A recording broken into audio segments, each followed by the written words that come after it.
আসসালামু আলাইকুম। বিডিভিউজ ইনফোটেইনমেন্টে স্বাগত জানাচ্ছি আমি তাসনিম হোসাইন। রাশিয়ানরা বেশ অপ্রত্যাশিতভাবেই কুরস্ক নিয়ে বেশ সংকটের মুখে পড়ে গেছে।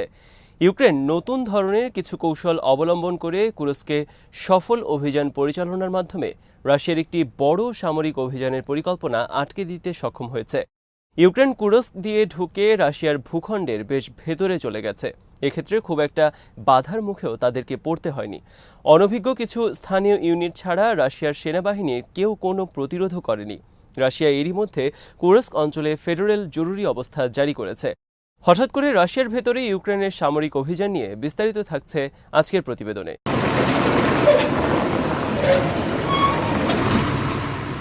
ইউক্রেনের এবারের অভিযান শুরু হয় গত ৬ আগস্ট থেকে।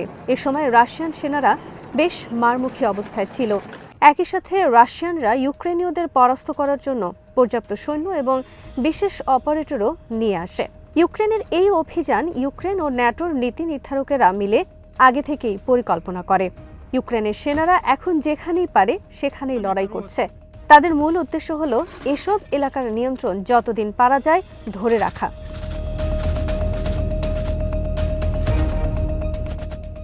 ইউক্রেনীয় বাহিনীর এয়ার অ্যাসল্ট 82 ও ৮০তম ব্রিগেড চলমান আক্রমণের নেতৃত্ব দিচ্ছে।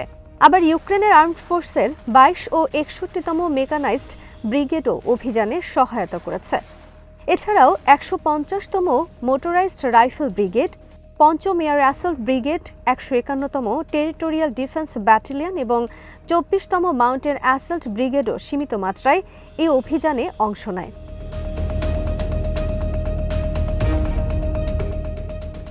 ইউক্রেনের অভিযান মোকাবেলায় এখনও রাশিয়ান বাহিনীতে অসংগঠিত। দেশটির উত্তরাঞ্চলের সামরিক নেতৃত্বে বিগত কয়েক মাসে অনেকবার পরিবর্তন হয়েছে, ফলে বাহিনীর সর্বস্তরেও বেড়েছে সংশয়। রাশিয়ানরা দ্রুততম সময়ের মধ্যে ফায়ার ব্রিগেড নামের সেনা ইউনিট সহ একদল বাহিনী মোতায়েনের উদ্যোগ নিয়েছে। নতুন এই সেনারা অ্যাসল্ট স্পেটসনাজ ইউনিটের সদস্য এবং তারা ভালোভাবে প্রশিক্ষণপ্রাপ্ত।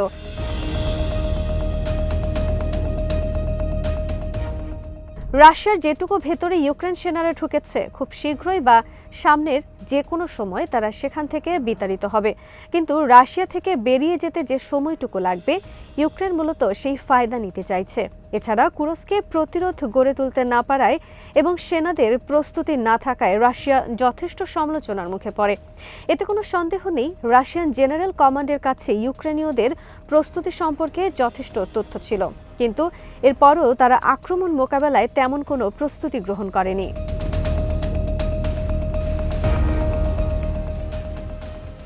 রাশিয়ানরা ছোটখাটো প্রাপ্তি থেকে মনোযোগ সরিয়ে বড় কোনো টার্গেট পূরণে ব্যস্ত ছিল, কারণ রাশিয়ানরা ডনবাসে অনেকটাই সফলতা পেয়েছে, সামনে আরও পাবে। এছাড়া রাশিয়ান জেনারেলদের আত্মবিশ্বাস ছিল ইউক্রেন তাদের সর্বশক্তি দিয়ে বড়জোর রাশিয়ার আগ্রাসনকে থমকে দেওয়ার চেষ্টা করতে পারে, পরাস্ত করতে পারবে না। এই কারণে তারা হয়তো কুরস্ককে তেমন গুরুত্ব দেয়নি।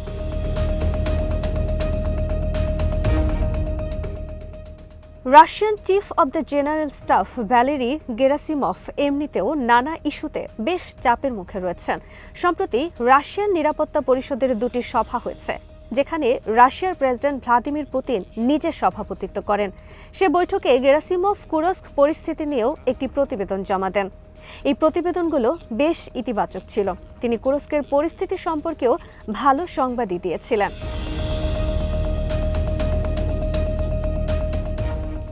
এর বাইরে গেরাসিমভ আর কি বলেছিলেন কিংবা পুতিন প্রতিবেদন দেখে কি ধরনের প্রতিক্রিয়া প্রকাশ করেন তা নিশ্চিতভাবে জানা যায়নি। তবে গেরাসিমভ কথা বলার সময় পুতিন বেশ কয়েকবার বিরক্ত হয়ে ভ্রু কুঁচকেছেন, এমনটা ভিডিওতে দেখা গেছে। গেরাসিমভ যা বলছেন পুতিন হয়তো তার পুরোটা বিশ্বাস করেননি। ইউক্রেনের সেনারা খেরসন এলাকার দক্ষিণে আরও 2টি আক্রমণের সাথে সমন্বয় করে কুরস্কে আক্রমণের পরিকল্পনা করেছিল।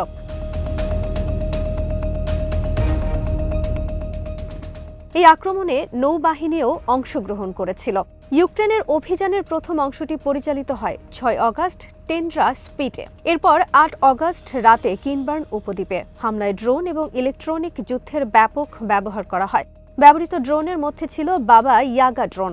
এই ড্রোনগুলো 6টি রোটর ব্যবহার করে এবং 33 পাউন্ড ওয়ারহেড বহন করতে পারে। ইউক্রেনীয়রা অভিযানে 4টি অ্যাসল্ট বোট এবং 2টি বাবা ইয়াগা ড্রোন হারিয়েছে। ইউক্রেনের নৌবাহিনীর একটি নৌকাও তীরে ফিরতে পেরেছিল, কিন্তু রাশিয়ানরা তাদের সবাইকে হত্যা করে। ইউক্রেনীয়রা যেভাবে চিন্তা করেছিল অনেকটা সেভাবেই শেষ হয়।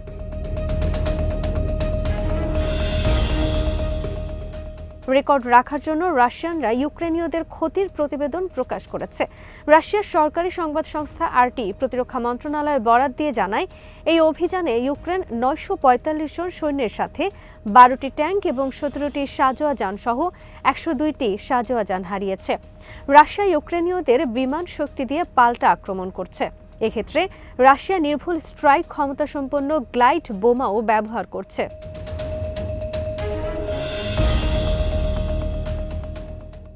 ইউক্রেনীয়রাও জানে তাদেরকে আজ হোক বা কাল হোক রাশিয়া থেকে পিছু হটতে হবে। সেখানে কেন তারা এতটা ঝুঁকি নিয়েও কুরস্কের অভ্যন্তরে অভিযান পরিচালনা করল, এই নিয়ে বিশ্লেষকদের একাধিক মত রয়েছে। ডনবাস ধরে রাখার ক্ষেত্রে ইউক্রেনের সক্ষমতা এখন একদম শেষ পর্যায়ে চলে এসেছে। রাশিয়ানরা নিরলস আক্রমণ চালিয়ে ডনবাসে ইউক্রেনের প্রতিরক্ষা ব্যবস্থাকে ধীরে ধীরে নিষ্ক্রিয় করে দিচ্ছে। এমনকি উঁচু উঁচু কংক্রিট এবং ইস্পাতের বিল্ডিং সহ নির্মিত শহরগুলিও ইউক্রেনের সৈন্যদের অবস্থান দুর্বল হয়ে আসছে। গড়ে প্রতিদিন ইউক্রেনে প্রায় 1000 খানেক সেনা হারাচ্ছে।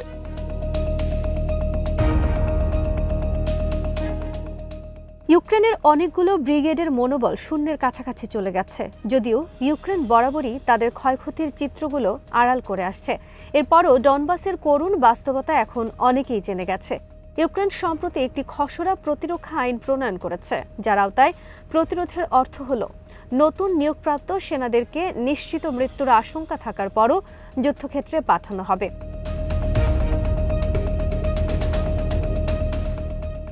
ইউক্রেনের ফ্রন্ট লাইনের বেশিরভাগ ব্রিগেডের সক্ষমতা প্রয়োজনের তুলনায় অনেকটাই কম। যুদ্ধ অনেকদিন ধরে চলমান থাকায় ইউক্রেন এরই মধ্যে বেশিরভাগ অভিজ্ঞ সেনা হারিয়ে ফেলেছে।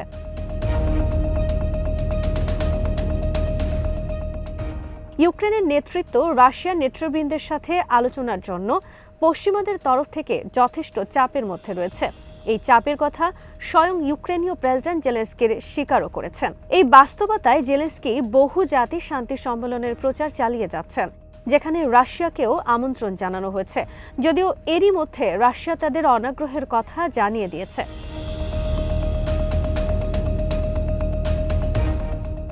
রাশিয়ানরা জেলেনস্কিকে এই বলে চাপ দিচ্ছে, তিনি আর ইউক্রেনের নির্বাচিত নেতা নন, তাই এরকম কোনো আলোচনায় বসার বৈধতাও তার নেই। জেলেনস্কি নিজেও জানেন, আগামী নভেম্বরে মার্কিন প্রেসিডেন্ট নির্বাচনে ডোনাল্ড ট্রাম্প জিতে গেলে তিনি নতুন করে সংকটে পড়বেন। ট্রাম্প এরই মধ্যে জানিয়ে দিয়েছেন, তিনি যদি নির্বাচনে জয়লাভ করেন তাহলে আনুষ্ঠানিকভাবে দায়িত্ব গ্রহণের আগেই ইউক্রেন সমস্যার সমাধান করার চেষ্টা করবেন।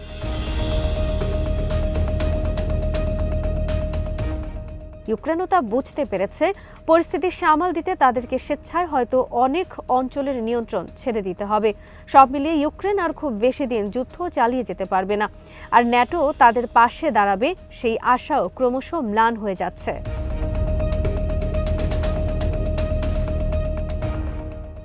কুরস্ক আক্রমণের মধ্যে দিয়ে ইউক্রেন বড় ধরনের ঝুঁকি নিয়েছে। কুরস্ক রাশিয়ার জন্য অত্যন্ত সংবেদনশীল এলাকা। দ্বিতীয় বিশ্বযুদ্ধের সময় এই কুরস্ক অঞ্চলটি রাশিয়ার জন্য ছিল একটি টার্নিং পয়েন্ট। যুদ্ধটি ছিল দ্বিতীয় বিশ্বযুদ্ধের সবচেয়ে ব্যয়বহুল লড়াই। আজ অবধি এটি ইতিহাসের সবচেয়ে বড় ট্যাঙ্ক যুদ্ধ হিসেবে বিবেচিত হয়। যুদ্ধের পুরো সময়কালে রাশিয়ানদের 4,50,000 সেনা নিহত হয়, 50,000 সেনা নিখোঁজ হয় আর 12 লাখ সেনা আহত হয়।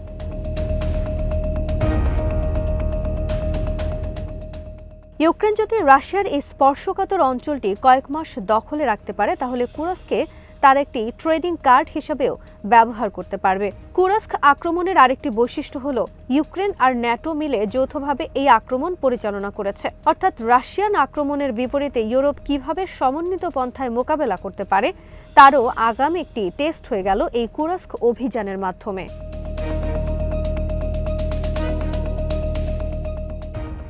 ন্যাটো এভাবে সম্পৃক্ত হওয়ার কারণে সংস্থাটির বর্তমান কাঠামোতে ইউরোপের কোনো অঞ্চল রক্ষা করার ক্ষেত্রে নাজুক অবস্থানে রয়েছে। ন্যাটো ভালোভাবেই জানে পোল্যান্ড, রোমানিয়া বা বাল্টিক অঞ্চলের উত্তরে যুদ্ধ শুরু হলে পদাতিক বাহিনীর ক্ষেত্রে রাশিয়ার সুবিধা পাবে।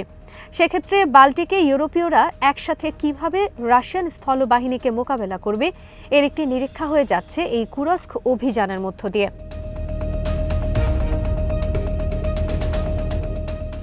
পুরো ইউরোপ জুড়ে কখনো সংঘাত শুরু হলে কুরস্কের মতো একই পরিস্থিতি সেন্ট পিটার্সবার্গ বা মস্কোকে কেন্দ্র করেও হতে পারে।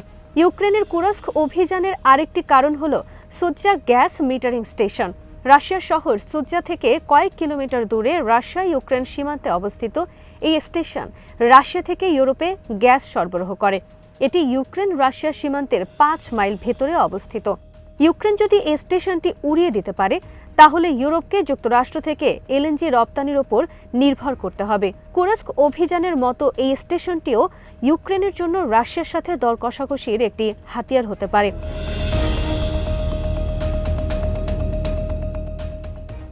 ইউক্রেনের কুরস্ক অভিযানের আরেকটি সম্ভাব্য লক্ষ্য হল কুরস্ক পারমাণবিক বিদ্যুৎ কেন্দ্রের নিয়ন্ত্রণ নেওয়া। এমনটি হলে চেরনোবিলের চেয়েও ভয়াবহ কোনো বিপর্যয় দেখা দিতে পারে।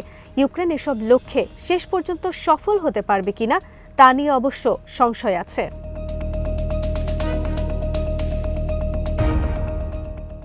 আজ এখানেই শেষ করছি। সমরাস্ত্র, প্রতিরক্ষা এবং কূটনীতির নানা তথ্য জানতে চোখ রাখুন বিডিভিউজ ইনফোটেইনমেন্টে। চ্যানেলটি ভালো লাগলে সাবস্ক্রাইব করুন। সংযুক্ত থাকুন আমাদের ফেসবুক পেজে। আল্লাহ হাফেজ।